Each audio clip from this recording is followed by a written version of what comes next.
मगाच्या बा बिणेनो तुमकां सर्वांक हांव देवाचे आशिर्वाद मागता. आयच्या पयल्या वचपान जोना प्रवादी विशयांत आमी आयकलें. निनेवेचे लोक खोटेपणान जेवन आसले ते देखून देव तांकां निमाणे चत्राय दिवचे खातीर अवकाश दिवचे खातीर जोना प्रवादीक आपयता आनी आपणाचो संदेश आनी चत्राय तांकां दिवंक ताका निनेवेक वच म्हणटा. पूण जोना प्रवादी निनेवेक वचूं भियेता. निनेवे वयच्या बदलाक मचव्यार चडोवन घेवन दुसऱ्या गांवांक तो पैण करूंक लागता. एका फावटी दर्यांत उचांबळ जाता आनी तुफान उडटा आनी मचव्यार आसले चिंतूंक लागतात हें कित्याक अशें घडलें गी म्हणून. तवळ तांकां कळी जाता की जोना प्रवादीच्या पथका वरवीं हें घडलां म्हणून. ते देखून ताका ते दर्यांत उडयतात. व्हडलो मासो येवन ताका गिळटा आनी तिसऱ्या दिसा ताका वेळेर वोंगता. तर हें जोनाचें घडीत आमकां एक व्हरतो संदेश दिवन आसा.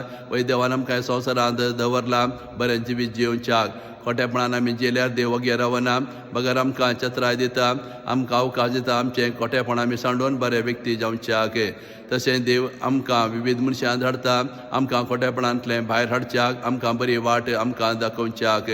तशें थोडे फावटी देव आमकां सापयता खोटेपणान जेवन आसतल्यांक बरे वाटेक हाडच्याक. पूण हें काम आमी जायते फावटी स्विकार करिना. खोट्या व्यक्ती बुधबाळ सांगचे बरे वाटे हाडचें कठीण जावन आसा देखून आमी ह्या कामांतल्या चुकारी मारूंक पळयता. देवान आमकां जबाबदारी दिल्या वेळार आमी देवाचें आपणें स्विकार करूंक जाय, जबाबदारी स्विकार करूंक जाय. जर तर देवान दिली जबाबदारी आमी करिना जाल्यार आमच्या जिवितांत आनी हेरांच्या जिवितांत नाना तरांचीं अनाहुतां घडोवंक आमी कारण जाता. असले संदेश हें पयलें वचप आज आमकां दिवन आसा. तशें आयच्या बांजलांत आमी पळयलें एक शास्त्री जेजू लागीं विचारता सर्गेचें राज आमी कशें जोडचें. जेजू ताका सांगता नियमशास्त्रां बरोवन गायला देवाचो मोग कर आनी पेल्याचो मोग कर. तूं तशेंच कर आनी तूं जिवी जोडटलोय. तवळ तो शास्त्री विचारता पेलो म्हळ्यार कोण. तवळ जेजू ताका सोबीत काणी सांगता बऱ्या समार्या घराची. कशें तो प्रयाण करतना चोराच्या हातांत सांपडलो आनी अर्दे जीव करून ताका सोडून गेले. थंय एक याजक येता ताका पळोवन दुसऱ्या वाटेक वेता. एक लेवी येता ताका पळोवन तोय दुसऱ्या बगलेन चलता. उपरांत समारेगार येवन ताची जतन घेता, ताका आस्पत्रेक व्हरता, ताची काळजी करता. तवळ जेजू विचारता येता भितर ताका कोण पेलो जावं पावलो. आनी शास्त्री म्हणटा जो कोण ताका मदत केलो तो. उपरांत जेजू सांगता तूं तशेंच कर.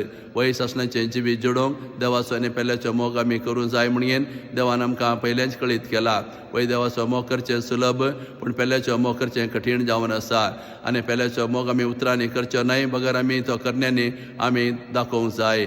पेलो म्हळ्यार आमच्या घरच्या उजव्याक धाव्याक कुशीन आसच्यो मात्र न्हय, वा आमच्या संबंदीक मात्र न्हय. बगर पेलो म्हळ्यार हर एक भाव आनी भयणी आमचो पेलो जावंक जाय. कसलो भेदभाव करिनासतना हर एकल्याक आमचो पेलो म्हणून आमी चिंतूंक जाय. पेलो कोण म्हूण आमी विचारचें न्हय. आमीच हेरांचो पेलो जावंक वचूंक जाय. आमचे भाव भयणी कश्टांत आसतना दुखांत आसतना गरजांत आसतना आमी तांकां बुजयल्यार, तांकां आमी भेटल्यार, तांकां आमी आदार दिल्यार आमी तांचो मोग केल्यार बरें जाता. अशें आमी कश्टांत दुखांत आनी गरजांत आसल्यांक आदार दिवन घेवन आमीच एकामेकाचो पेलो जावंक जाय म्हणून आज जेजू ह्या काणये द्वारे आमकां हो संदेश पाठोवन आसा.